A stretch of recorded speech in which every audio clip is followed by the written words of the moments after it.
Hello ভাই ভাবিরা, welcome to another brand new video. তো ঘটনা হয়েছে, দরদ নিয়ে কিন্তু অনেক ষড়যন্ত্র হয়েছিল। তো ষড়যন্ত্র সবকিছুর পাশ কাটিয়ে দরদ কিন্তু আবার রিলিজ হয়েছে। কিন্তু দরদ কিন্তু এবার পাইরেসির মুখোমুখি হতে যাচ্ছে। আমি আজকে সকালবেলায় দেখলাম ফেসবুকে দরদের অনেক ক্লিপ অলরেডি ভাইরাল। তো এইগুলা কাজ কে বা কারা করছে তা আমি জানি না, তবে এই দিকটায় মনে হয় দরদের যে কলা কৌশলী আছে ওনাদের দৃষ্টি দেওয়া দরকার। আমি হয়তো এই ধরনের একটা সিনেমা, এত বড় বাজেটের একটা সিনেমা যখন ক্লিপগুলো যখন আউট হয়ে যায়, তখন কিন্তু মানুষ আর হলে যায় সিনেমা যায় দেখে না।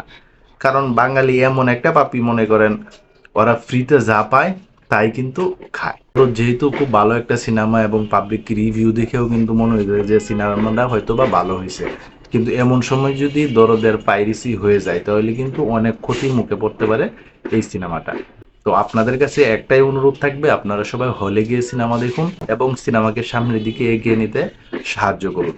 দেখুন, এই দরজ সিনেমা শুধু যে আমাদের বাংলাদেশে রিলিজ হয়েছে তা কিন্তু না, বিশ্বের প্রায় 26টা দেশে একসাথে রিলিজ হয়েছে এই দরজ সিনেমা।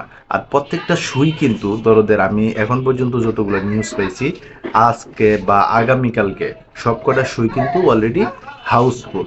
তো বুঝতেই পারতেছেন যে দরদ কি পরিমাণের মানুষের কাছে টানতেছে। দরদের টিম যারা আছে তাদেরকে বলবো, আপনারা ওই সোশ্যাল মিডিয়ার দিকে একটু নজর রাখুন এবং কে বা কাহারা এগুলা ফুটেজ লিক করতেছে তাদেরকে আপনারা আইনের আওতায় আনেন। আর তাছাড়া অনন্য মামুন, উনি তো বারবার বলছে, অনেক কিছু বলছে, অনেক কিছু প্রতিজ্ঞা করছিল, উনি কিন্তু কোনো কথাই রাখতে পারে নাই। তবে যে কয়টা কথা রাখতে পারছে ওনার তার জন্য সাধুবাদ জানাই। তো এই ছিল এখনকার মতো ভিডিও। তো সবাই ভালো থাকবেন, সুস্থ থাকবেন, কাছের মানুষটা ভালো রাখবেন। ধন্যবাদ সবাইকে। আল্লাহ হাফিজ।